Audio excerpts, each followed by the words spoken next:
And we are live. What is up, everybody? Welcome to this week's episode of Benny in the Booth podcast. Gonna get everything simple. We'll be ready to go. Everyone's day's going well, week's going well, weekend going well. I got a lot to talk about on this week's episode. We've got Hall of Fame ballot results came out. And a few other stuff.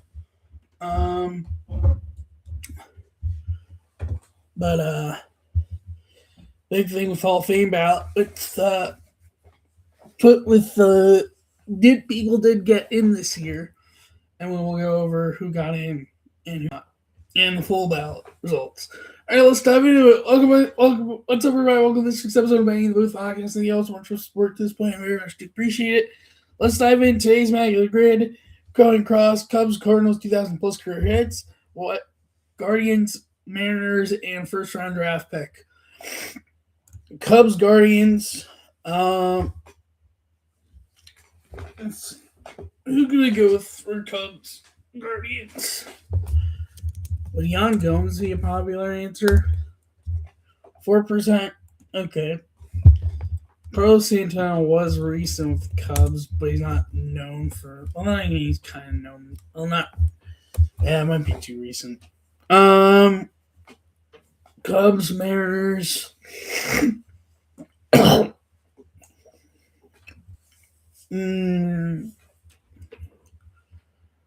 Ooh, Cubs and Mariners.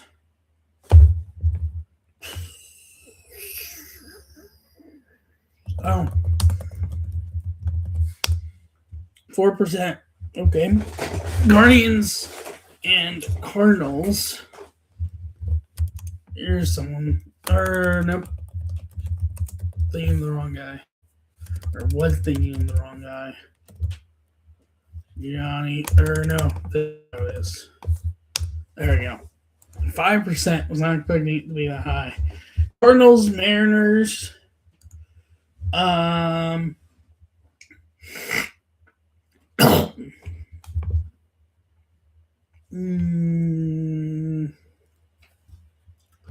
Placido Polanco play for Seattle? No. Brett Boone played for the Cardinals? No.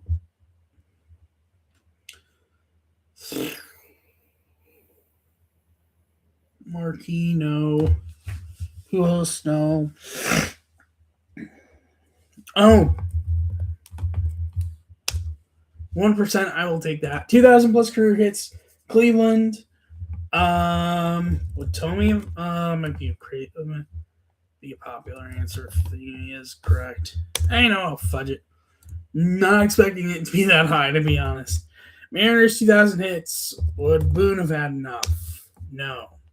Mike Cameron? No, I'm going to keep going. Is there anyone on the 2001 Mariners besides Ichiro that would fit this? Olerud, would he have had enough? Yes, 5%. First round draft pick with 2,000 plus career hits.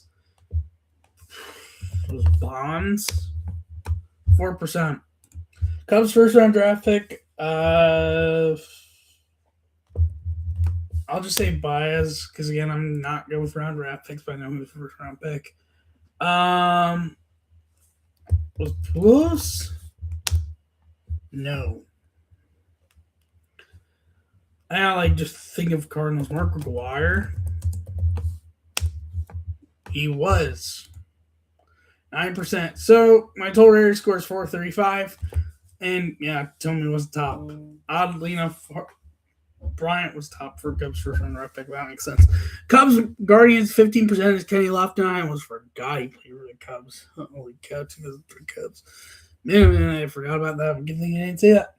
Mariners Cubs at 35% is Jamie Moyer, a Cub from his early days. First round draft pick for the Cubs, 24%, Chris Bryant. Cardinals Guardians, 20% is Andrew Miller. Cardinals Mariners at 17% is Colin Wong. Oh yeah, Colin Wong, of course, because he literally played in the Guardians Mariners game 1-2 2023. Cardinals first round draft pick at 18% is Adam Wainwright. Guardians 2,000 plus career hits, 21% is Jim Thome.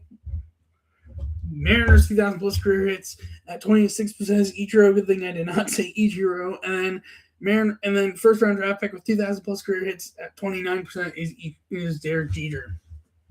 So now for daily walk-off. Going to be doing the Cubs and the Yankees. Theme is clutch moments, and it's all postseason categories between homers, RBIs, innings pitched, and saves. We could separate this.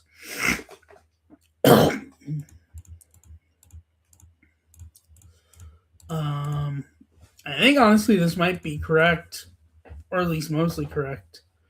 Okay, so Schultz and Lee are definitely in the wrong spots, and Fowler Grace flip around, and now fully correct and end up with a walk-off triple. So the full correct answers for the Cubs: postseason top 5 in homers, Javier Baez, Kyle Schwarber, Dexter Fowler; postseason top 10 in RBIs, Frank Schultz, Mark Grace, Moises Alou; postseason top 5 innings pitched overall, Kyle Hendricks, Mordecai Brown; and postseason top 10 in saves, Bill Lee, Dwayne Davis, and Mike Remlinger. Then as for the Yankees, in a moment.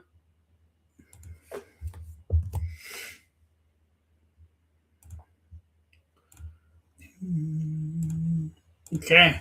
Bernie Williams, John Wetland, Lou Gehrig, Yogi Berra, Hideki Matsui, Roger Clemens, Andy Pettitte, Derek Jeter, CC Sabathia, David Bednar, John Gross, and Aroldis Chapman. So I could switch Wetland and Stanton, Clemens and Jeter. I imagine those two I could switch. This might actually be, take that back, not fully correct. Oh, it's also RBIs, not stolen bases. I was thinking stolen bases. Now fully correct, so we'll walk-off double. Full correct answers for the Yankees. Postseason top 5 in homers with Bernie Williams, Giancarlo Stanton, Derek Jeter. Top 10 in RBIs, Yogi Berra, Hideki Matsui, Lou Gehrig. Top 10, 5 innings pitched, Andy Pettitte, Roger Clemens, CC Sabathia. And top 10 saves for the postseason, David Bednar, John Wetland, and Aroldis Chapman. Alrighty. So, first thing to talk about is the 2026 MLB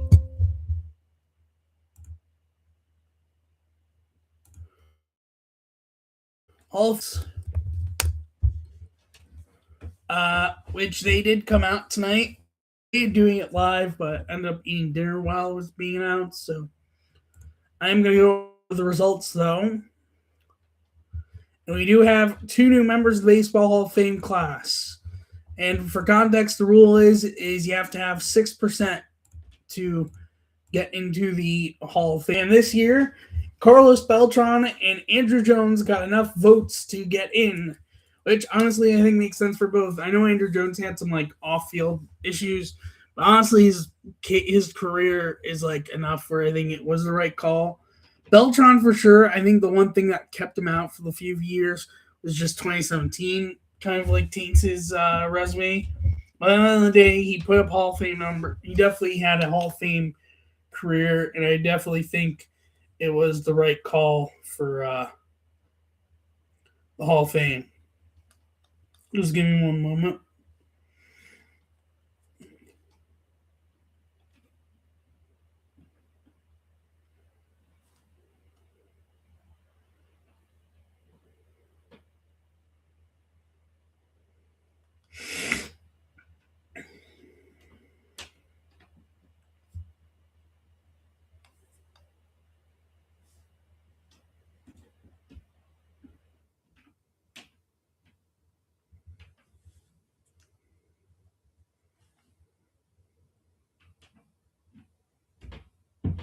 Okay.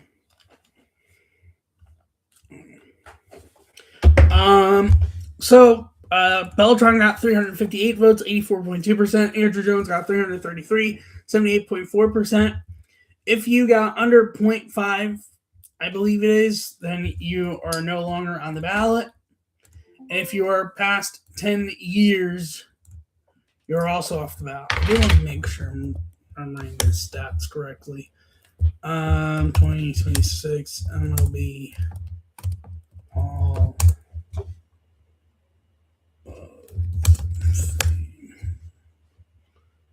Fame. Here we go.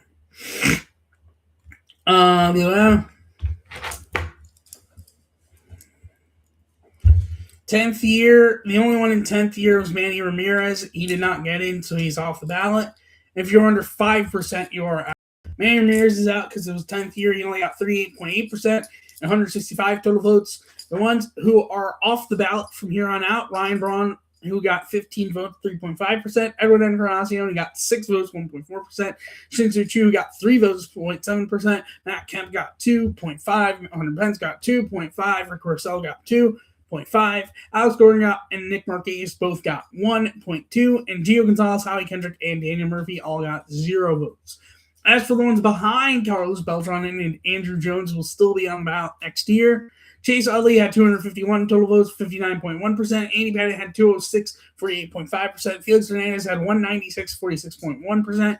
A-Rod had 170, 40%. Bobby Abreu had 131 at 30.8%. Jimmy Rollins had 108, 25.4%. Cole Hamels had 101, 23.8%. Dustin Troy had 88, 20.7%. Mark Burley had 85, 20%. Omar Vizquel had 78, 18.4%. David Wright had 463, 14.8%. K-Rod had 11.8%, 50 votes, and Troy Hunter had 37 votes, 8.7%. So those will still be on the ballot. These will all be out, and Manny Ramirez will be out just because of 10th year of eligibility. So that is the results. Carlos Beltran and Andrew Jones, I think both were good decisions to be in. You can make a case with those. Others should have also been in, but good call, right call, and congrats to them. And that's going to be it for baseball for a while until WBC. So college football, we had the national championship game yesterday. In a up and down game, Indiana did pull off, so I did get my national champion pick correct. Indiana won 27-21 because, well, 3 people to blame it on. Missed field goal before half that hit off the upright. The block punt for a touchdown. And Carson Beck threw a pretty rough interception that sealed the deal and gives Indiana their first national championship in either ever in a while. I think they might have won before, actually. Hold on, let me see. Stop giving me that. Wikipedia. Indiana Hoosiers football. Last national championship. Oh, no, it's their only national championship in their entire first ever. But definitely deserved. Definitely put up a great season. And marks the 3rd year now that the Big Ten has won the national championship in the last 3 years. 3 straight years, 3 straight Big Ten winners between Michigan, Ohio State, and now Indiana. Overall, my predictions this year, college football between the conference championship games and the CFP, I went 11-6. And then an important note and key notes from the national championship game, I just have one. This season, Fernando Mendoza threw 40-plus touchdown passes, never lost a game, never lost a fumble, and won the title. No other QB in the NFL, FBS, or FCS history has done all that in the same season. That's it for college football for this year. Now for NFL playoffs, I went 2-2 predictions. I am 175, 105, and 1 this year in NFL. The picks I got correct. The Broncos did beat the Bills 33-30 in overtime. But, however, Patriots beat the Texans, which based on seeding was incorrect in my bracket. They won 28-16, though I probably would have picked the Patriots. Seahawks did beat the 49ers 41-6, but the Rams beat the Bears 20-17 in overtime 20-17. So it sets up Seahawks, Rams. The NFC Championship and the AFC Championship game is already sealed, even though I had Broncos winning the Super Bowl in my original bracket. The Broncos are going to be without Bo Nix as he broke his ankle in the AFC Championship game. So that's it for the Broncos season. There's not a chance they're advancing to the Super Bowl with Jarrett Stidham as their quarterback. So more likely Patriots are going back to the Super Bowl for the first time, not having Brady as their quarterback, which is sad to say, but more likely sadly the truth, because I do not see the Broncos winning Jarrett Stidham. If I'm wrong, so be it. I will take the L. I will take it. I'll take the L and accept it, but I doubt I'm going to be wrong about that. But speaking of Stidham, he would be the first NFL QB to start the conference championship round or later after not throwing a single pass in the regular season since QB's starts were first tracked in 1950. Also in relation to that game, one other note, the Bills are the first team in NFL history to lose by 3 points or fewer in playoffs in 3 straight seasons, losing the Chiefs by 3 in 23 and 24, and then losing the Bills-Broncos by 3, and by the way, Sean McDermott is fired to another spot open. In terms of the Seahawks game, the Seahawks scored 40-plus points, rushed for 150-plus yards, had 0 turnovers, allowed 0 touchdowns, had fewer than 10 penalty yards, and scored a special teams touchdown. No other team in NFL history has done all of that in any game, regular season, or playoffs. From the Patriots-Texans game, New England is 24-5 at home and in the postseason all time. The best home postseason record of any NFL team was played at least 10 playoff games. The only team with more postseason home victories is the 49ers with 26. And then from the Texans-Bears game, Matthew Stafford is the only NFL QB since 1970 merger to throw 40-plus passes, complete under 50% of his throws, throw for 0 touchdowns in a road start, and yet still win the game. Regular season or playoffs, QBs had been combined 0-99-1 in road starts since the merger when doing that. And then a general note from all the games, in NFL playoff history, 4 teams have had a game-tying touchdown, including extra point, and in the last 30 seconds of the fourth, all 4 lost in overtime. 1987, Seahawks in the wild card, Krieg to Largent, 26 seconds left. 2004, San Diego Chargers, now Los Angeles Chargers in the wild card, Breeze to Gates with 11 seconds. 2015, Green Bay Packers in the divisional round, Rodgers to Jameis with no time left. And then, of course, the Bears game this week, Williams to Kmet with 18 seconds left in the divisional round, but they lost, along with all these other teams. The Chargers were playing the Jets. I can't tell who the Seahawks were playing in that game, but I am going to find out. 1987, and they were actually in the AFC back then, as they originally were in the AFC. Let's see. 1987 AFC NFL playoffs. No, I'm going to have to.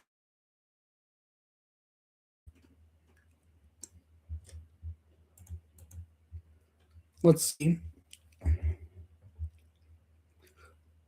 No. Actually, it would be 87.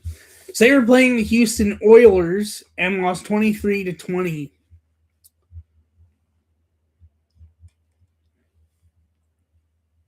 In overtime. Yeah. Interesting.